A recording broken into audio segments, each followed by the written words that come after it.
आदाब, आप देख रहे हैं केबीडी पोस्ट न्यूज़ और मैं आपके बीच हूँ सरकार आलम।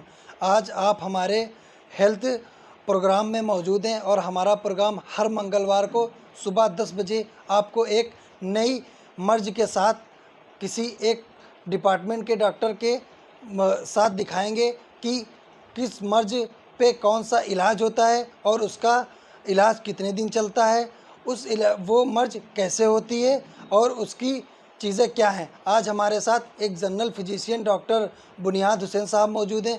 आज हम उनसे बात करेंगे कि जो इस टाइम फ़ीवर चल रहा है बारिश के होने से, वो किस तरह का फ़ीवर है और क्या चीज़ें उसमें रहती हैं। डॉक्टर साहब, केबीडी पोर्ट न्यूज़ में आपका बहुत बहुत स्वागत है। शुक्रिया। डॉक्टर साहब, इस टाइम जो बारिश की वजह से बुखार चल रहा है, क्या कहेंगे इस पे? अभी तो मैं ये कहना चाहता हूँ कि इस टाइम जो बुखार चल रहा है वो अलग अलग तरीके का बुखार चल रहा है। हर पेशेंट में अलग अलग तरीके का बुखार मिलेगा आपको डायग्नोस करने के ऊपर। जैसे कि एक वायरल भी है, ठीक है, जो 4 से 5 दिन तक चलता है।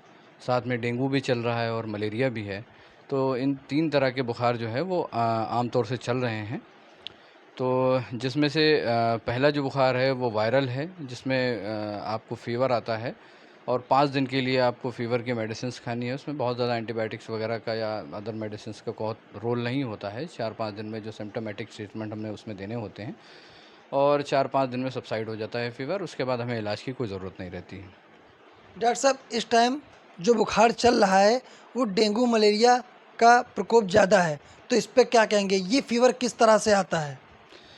देखिए, डेंगू और मलेरिया दोनों एक अलग-अलग बीमारी हैं। हालाँकि ये दोनों मच्छर से ही फैलती हैं और जो मच्छर जिन इलाकों में ज़्यादा पैदा होता है या जहाँ पे मच्छर को सर्वाइव करने का मौका मिलता है जिन एरियो में, वहाँ पर ये बुखार बहुत तेज़ फैलता है। जैसे कि ये पानी वगैरह जहाँ जिन एरियो में भरा हुआ होता है, बारिश के बाद जो पानी भर जाता है या कोई नदी, तालाब या इस तरीके का, क्योंकि ये दोनों बुखार अलग-अलग हैं और इनके जो मच्छर हैं, उनकी रहने की जगह भी दोनों की अलग-अलग ही होती है। डेंगू का जो बात कर लें, अगर हम पहले बात अगर करते हैं डेंगू के बारे में, तो डेंगू भी मच्छर द्वारा ही फैलने वाला एक बुखार है। लेकिन डेंगू का जो मच्छर है, वो घरों के गमले जिनमें साफ़ पानी रहता है, साफ़ पानी में अपने अंडे देता है, ठीक है? और अपनी जो इसकी जो जनसंख्या है वो उन्हीं साफ़ पानी के एरिया में ही बढ़ती है। घर के गमले हो गए आपके, या टायर में भरा हुआ जो पड़े हुए टायर होते हैं उनमें साफ़ पानी भर जाता है बारिश का, या फिर ऐसा पानी जो कूलर में भरा हुआ रहता है उसका इस्तेमाल हम नहीं करते हैं, कूलर की सफाई नहीं हो रही है, उनमें ये जो अपने अंडों को जो है देते हैं और उसमें लार्वा इनका आगे ग्रो करता है। डेंगू बुखार आने से बॉडी में किन चीज़ों को नुकसान होता है? देखिए, डेंगू अगर आता है पेशेंट को, डेंगू का बुखार अगर आता है पेशेंट को, तो प्राइमरी जो उसके सिम्पटम्स जिनको कहते हैं, जो जिनसे हम पता लगाते हैं कि बुखार ये डेंगू का हो सकता है। वैसे तो हमें जांच करानी पड़ती हैं, पैथोलॉजिकल जांचें होती हैं इसमें, पैथोलॉजी से जो हम करवाते हैं, जो ब्लड टेस्ट होते हैं। लेकिन हम कुछ सिम्पटम्स भी ऐसे होते हैं जिनको जान करके अंदाज़ा लगा लेते हैं कि ये लगभग जो है ये डेंगू का बुखार हो सकता है। डेंगू में मोस्टली जो है पेशेंट को बॉडी एक मतलब बॉडी में पूरे जिस्म में दर्द होता है, जोड़ों-जोड़ों में दर्द होता है और पेट दर्द भी हो सकता है, उल्टियाँ भी हो सकती हैं और साथ-साथ में जो है पूरे बदन पे रेड कलर के रैशेज़ भी होते हैं, ठीक है? ये हर एक इंसान को तो नहीं हो सकता है, लेकिन अलग-अलग पेशेंट में अलग-अलग जो है सिम्पटम्स पाए जाते हैं। इसका उपचार कितने समय तक चलता है? देखिए, इसमें उपचार पेशेंट का अलग-अलग पेशेंट में वेरी करता है कि कितने दिन तक के किसका उपचार चलेगा, क्योंकि जब पेशेंट को अगर इनिशियल स्टेज में पता चल जाता है कि इसको डेंगू हुआ है और उसे एक स्टार्टिंग में ही अच्छा ट्रीटमेंट मिल जाता है, एक अच्छे मतलब जगह पर जा कर के वो अपना ट्रीटमेंट कराता है और तो उसमें प्लेटलेट वगैरह का जो बहुत ज़्यादा रोल होता है, प्लेटलेट डाउन हो जाते हैं, तो उनको गिरने से रोकने के लिए कुछ मेडिसिन्स चलती हैं। फ़ीवर को सबसाइड करने के लिए कुछ मेडिसिन्स चलती हैं। तो जितनी जल्दी हम उसको जो है डिटेक्ट कर लेते हैं, जितनी जल्दी हम उसे डायग्नोज़ बना लेते हैं, ठीक है? तो उतनी जल्दी उसका इलाज स्टार्ट हो जाता है और उतनी जल्दी हम पेशेंट को रिकवर कर सकते हैं। लेकिन अगर हम मलेरिया बुखार की बात करें तो क्या कहेंगे? मलेरिया बुखार भी एक तरीके का मच्छर से ही फैलने वाला बुखार है और मलेरिया में जो हम बात करते हैं सिम्पटम्स की, मलेरिया का जो सिम्पटम आते हैं पेशेंट के अंदर, वो हमेशा जाड़ा लग कर के बुखार आने की बताएगा कि मुझे कँपकँपी हुई है, कंबल ओढ़ना पड़ा है और सर में दर्द के साथ में उसको बुखार आता है। तो इस तरीके के सिम्पटम्स जो है मलेरिया में आते हैं। जो कि बिल्कुल डेंगू से अलग हैं। सभी बुखारों से बचने के लिए लोग किस चीज़ का उपयोग करें?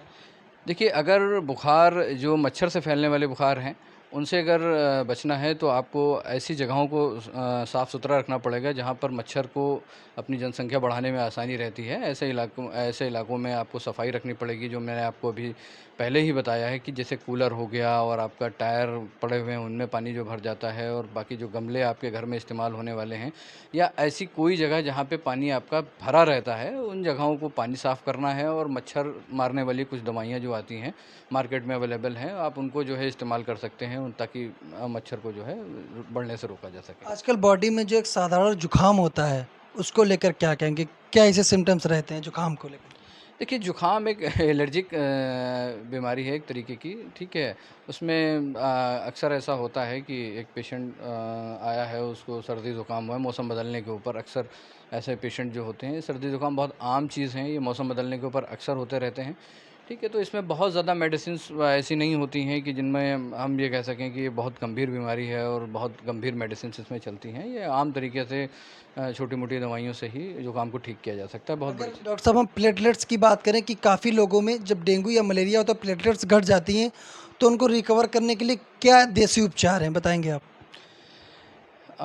देसी उपचार के बारे में हम ये कहेंगे कि देखिए, इसके अंदर होता क्या है कि जब प्लेटलेट हमारी डाउन होती है तो हमें जो है रिहाइड्रेट करना होता है पेशेंट को, ठीक है? अब चाहे हम उसके आईवी कराएं, या जैसे आपने बताया कि घरेलू उपचार की बात अगर करें तो उसमें फ्लूइड इनटेक कराना होता है ओरली, जितना जैसे नारियल पानी अगर आपको आसपास एरिया में मिल जाता है तो आप पेशेंट को अगर आप नारियल पानी देते हो तो उससे रिकवर जल्दी होने के चांसेस रहते हैं। या कोई फ्लूइड ऐसा जिसे जैसे जूस हो गया, या मतलब कई तरीके के फ्लूइड्स हैं जो आपके हेल्दी फ्लूइड्स हैं, ठीक है? उनको आप इनटेक कराते हैं। ओआरएस हो गया आपका, वो भी आपको मार्केट में अवेलेबल लगभग सभी सभी जगहों पे रहता है, तो आप उसको घर पे भी ईज़िली दे सकते हैं। कोई बहुत बड़ा ऐसा नहीं है कि जो है अलग से चीज़ें नहीं होती हैं, सब। लोगों के बीच एक चर्चा रहती है कि बकरी का दूध और पपीते के पत्ते का जूस अगर मिलाकर पिया जाए तो प्लेटलेट्स नॉर्मल हो जाएँगे, ऐसा क्या सही रहेगा? देखिए, इसके ऊपर कोई ऐसी साइंटिफिक थ्योरी मैं प्रूव नहीं कर सकता, ठीक है? लेकिन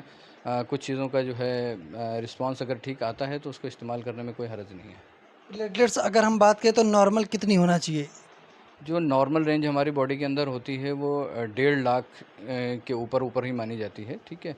तो अगर 1.5 लाख से नीचे अगर आपकी प्लेटलेट जा रही हैं तो मतलब आप जो है किसी न किसी समस्या में हो, उस वक़्त आपको कोई ना कोई फ़ीवर रहा होगा, हिस्ट्री रही होगी। बस 1.5 लाख से अगर ऊपर है तो आप पेशेंट सेफ़ है। तो जैसा कि आपने देखा कि हमारे साथ जनरल फिजिशियन डॉक्टर बुनियाद हुसैन थे, उन्होंने बताया कि डेंगू, मलेरिया, टाइफाइड जैसे जो बुखार होते हैं, वो किस तरीके से आते हैं, उसका इलाज हम किस तरह कर सकते हैं। बाकी उन्होंने ये भी बताया कि आप अगर घरेलू उपचार करना चाहें, तो आप कैसे घरेलू उपचार कर सकते हैं। कैमरामैन अता वारिस के साथ सरकार आलम, सीतापुर।